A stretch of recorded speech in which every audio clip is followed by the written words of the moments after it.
মোৰ সম্পত্তিয়ে নাই বাইদেউটো কাম কৰি খায় ন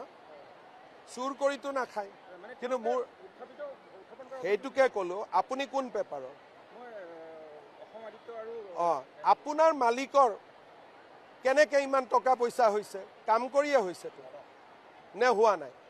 চাহেৱালাৰ যিমান টকা আছে পৃথিৱীত কাৰ ইমান টকা আছে গতিকে আপুনি এজন সাংবাদিকত কাম কৰে যোনে বেলেগ ব্যৱসায়ো কৰে তো ইয়াতে যদি ভাল কৰি কোনোবাই কাম কৰি খায় তাত কাৰ আপত্তি আছে মোৰতো কোনো এটকাও সম্পত্তি নাই দৰমহাৰ বাদে মোৰ একোৱে নাই কোনো